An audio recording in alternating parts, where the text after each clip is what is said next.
Kolkata doctor का rape हत्याकांड। Hello दोस्तों, मैं आप लोगों को एक रियल घटना सुनाने जा रही हूँ जो कोलकाता के आरजी मेडिकल कॉलेज में हुआ है। तो चलिए दोस्तों, कहानी शुरू करते हैं। इंडिया के कोलकाता शहर में 9 अगस्त 2024 की सुबह एक ऐसी खबर सामने आई जो पूरे देश को हिलाकर रख देती है। यह खबर थी एक 31 साल की महिला डॉक्टर की जो कोलकाता के आरजी के मेडिकल कॉलेज एंड हॉस्पिटल में अपनी ट्रेनिंग कर रही थी। हॉस्पिटल जैसे सुरक्षित माने जाने वाले जगह पर इस महिला डॉक्टर का मर्डर एंड रेप होना काफ़ी चौंक आने वाला था। इस घटना का खुलासा तब हुआ जब डॉक्टर के डेथ बॉडी का पोस्टमार्टम किया गया। उस रिपोर्ट ने लोगों की रूह तक को हिला दिया, क्योंकि यह मामला सिर्फ एक मर्डर का नहीं था बल्कि उससे कहीं ज़्यादा खौफनाक केस था। पोस्टमार्टम रिपोर्ट में खुलासा हुआ कि उस डॉक्टर की हत्या गला घोंटकर की गई थी, इतनी ताकत से कि उनका थायराइड कार्टिलेज तक टूट गया था। इस हत्या के पहले डॉक्टर ने अपनी जान बचाने के लिए कोशिश की थी। इसका सबूत उनके शरीर पर मिले कई निशानों से मिला। सबसे डरावना सच तब सामने आया जब डॉक्टर के प्राइवेट पार्ट्स पर घावों के निशान पाए गए। इससे साफ हुआ कि यह सिर्फ मर्डर का मामला नहीं था, बल्कि यह रेप के बाद किया गया एक खौफनाक हत्याकांड था। हॉस्पिटल के परिसर में इतनी बड़ी घटना हो जाती है और किसी को कानो कान खबर तक नहीं होती। क्या उस रात कुछ ऐसा हुआ था जिसे जानकर आप गुस्से से बुखला जाओगे? क्या वहाँ कोई और था जिसने इस क्रूर घटना को अंजाम दिया, और अगर था तो आखिर कौन था? इन्हीं सवालों के जवाब खोजते हुए हम आज की इस वीडियो में आपको बताएंगे कि आखिर क्या हुआ था उस रात इस मेडिकल कॉलेज के शांत माने जाने वाले परिसर में। जब आपको सच का सामना होगा तो यकीन मानिए आपके भी रोंगटे खड़े हो जाएंगे। Guys, before starting this video let me tell you कि मैं यहाँ पर उन फीमेल डॉक्टर को सपना नाम से रिफ़र करने वाली हूँ। यह उनका रियल नाम नहीं है, सो कंफ्यूज मत होना। सपना एक जूनियर डॉक्टर जो कि कोलकाता के RG Kar medical college and hospital से अपनी डॉक्टर की ट्रेनिंग ले रही थी। 8 अगस्त 2024 को और दिन की तरह सपना अपनी नाइट शिफ्ट पर होती हैं और वह अपनी जॉब कर रही होती हैं। तभी रात के 11 बजे उन्हें अपनी माँ का फ़ोन आता है, जैसे कि हर दिन आता था, क्योंकि पेरेंट्स को तो अपने बच्चों की चिंता हमेशा होती है। सपना की माँ उनसे पूछती हैं कि क्या तुमने खाना खा लिया और तबीयत वगैरह तो ठीक है तुम्हारी? जिसका जवाब सपना अपनी माँ को खुशी खुशी बोलती है कि उनकी तबीयत एकदम ठीक है और वह बस अभी कुछ पेशेंट्स को देखने जा रही हैं, जिसके बाद वह अपने दोस्तों के साथ बैठकर खाना खाएंगे। अपनी माँ से बात करने के बाद सपना पेशेंट्स को देखने राउंड पर निकल जाती है। सारे पेशेंट्स को देखने में और सपना काम ख़त्म करने में सपना को रात के 2 बज जाते हैं, जिसके बाद वह अपने दोस्तों के साथ जाकर हॉस्पिटल कैंटीन में ही बैठ जाती है, जहां मिलकर यह लोग अपना खाना भी खाते हैं और साथ साथ थोड़ी बातें भी करते हैं। खाना खाते खाते और बात करते हुए रात के 3 बज जाते हैं और उस वक्त सपना थोड़ी थकान सी फील कर रही होती है, तो वह अपनी थकान को दूर करने के लिए उस हॉस्पिटल के 4th फ्लोर में बने सेमिनार हॉल में जाकर रेस्ट करने लगती है। सपना को रेस्ट करते करते सुबह के 7 बज जाते हैं, पर वह तब भी उस सेमिनार हॉल से बाहर नहीं आती, जो कि काफ़ी ज़्यादा परेशान करने वाली बात थी, क्योंकि सपना कभी भी आधे घंटे से ज़्यादा का ब्रेक नहीं लेती थी। हॉस्पिटल का एक वर्कर जो कि सुबह की शिफ्ट स्टार्ट होने से पहले हॉस्पिटल के सारे रूम्स को चेक कर रहा होता है, और वह ऐसे ही सारे रूम्स को चेक करते हुए उस सेमिनार हॉल की तरफ जाता है। जैसे ही वह सेमिनार हॉल के बाहर आकर उसका गेट खोलता है, उसकी आंखों के सामने होता है एक भयानक नज़ारा, जिसे देखकर वह बहुत ज़ोर से चीख पड़ता है। उस वर्कर की चीख सुनकर आसपास के लोग वहां इकट्ठा होने लगते हैं और देखते हैं कि सेमिनार हॉल के अंदर सपना की बॉडी बिना कपड़ों के पड़ी हुई है और उसके बॉडी पर कुछ ब्लड के निशान भी है। वहां खड़े सब लोगों के लिए यह एक सपना से कम नहीं था, स्पेशली दूसरी फीमेल डॉक्टर्स एंड वर्कर्स के लिए, क्योंकि उन्होंने अपनी आंखों के सामने ऐसा नज़ारा पहली बार देखा था, वह भी हॉस्पिटल के अंदर। सपना की बॉडी को देखकर आसपास खड़े सारे लोग उसे एक स्ट्रेचर पर लिटाते हैं और इमरजेंसी रूम में लेकर जाते हैं ताकि डॉक्टर्स उसकी इलाज कर सके। काफ़ी देर तक डॉक्टर्स के इलाज करने के बाद भी सपना कुछ घंटों के बाद अपना दम तोड़ देती है। हॉस्पिटल में कुछ लोग थे जो कि इस मर्डर एंड रेप केस को एक नॉर्मल केस जैसा दिखाने की कोशिश कर रहे थे, जस्ट बिकॉज कि वो इस हॉस्पिटल का नाम बचा सकें। बट जब पोस्टमार्टम रिपोर्ट आती है तो सब दूध का दूध और पानी का पानी हो जाता है। उन रिपोर्ट से साफ साफ पता चल जाता है कि सपना के साथ किसी ने ज़बरदस्ती गलत हरकत करने की कोशिश करी और जब वह इंसान से अपने आप को बचाने लगी तो उसने उसका गला घोट दिया और उसे बहुत बुरी तरीके से मारा भी और फिर उसका रेप भी किया।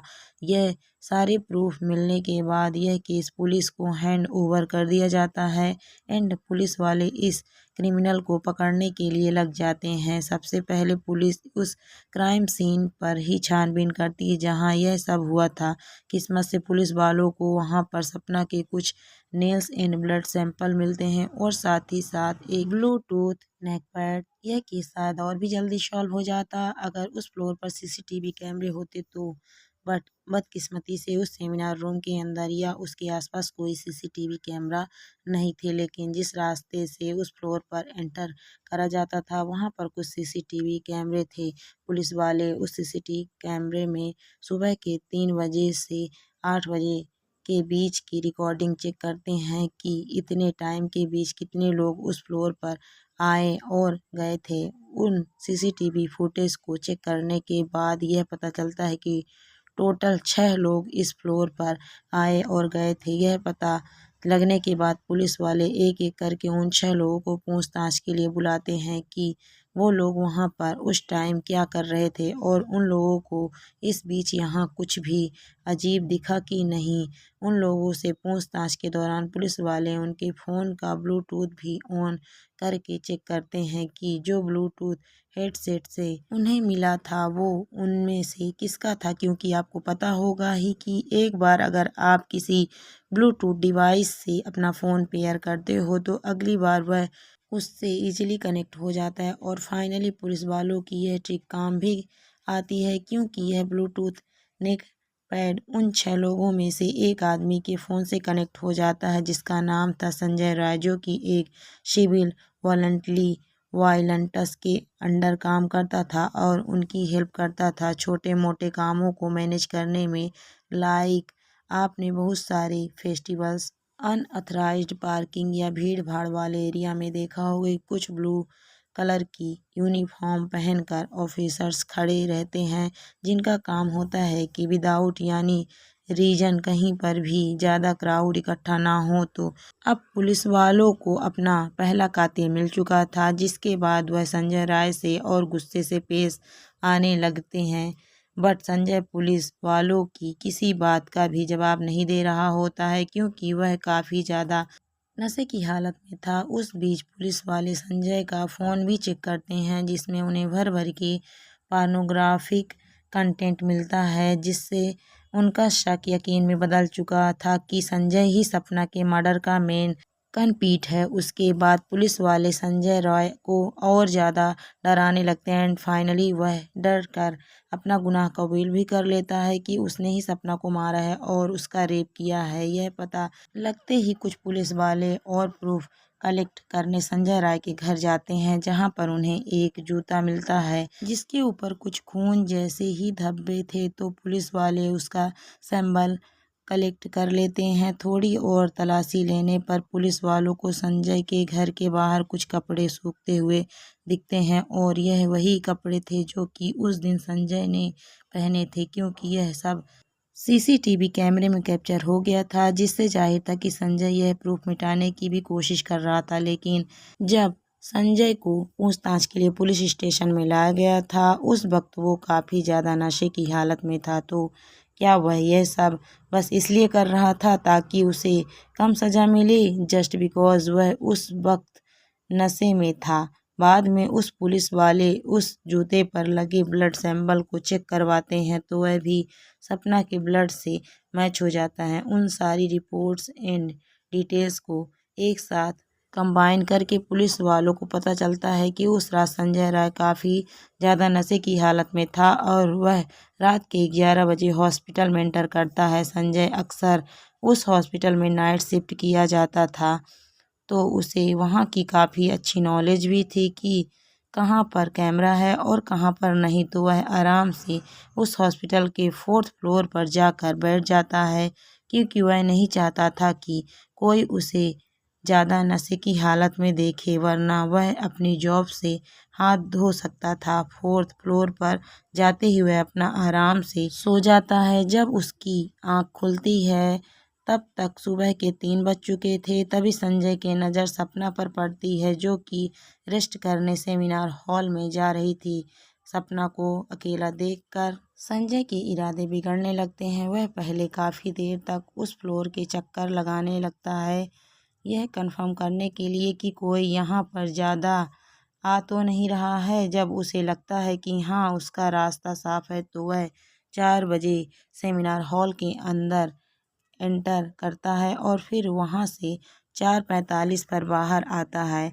इन 45 मिनट्स तक सपना के साथ उस आदमी ने क्या क्या किया होगा और वह कितने पेन से गुजरी होगी, यह सोचकर ही किसी का भी दिल सहम जाएगा। स्पेशली सपना के पेरेंट्स जिन्होंने इतनी उम्मीद से और सेक्रीफाइस करके अपनी बच्ची को डॉक्टर्स बनने भेजा था एंड सपना अपने पेरेंट्स की अकेली बेटी थी तो उनके लिए तो यह किसी सदमे से कम नहीं होगा।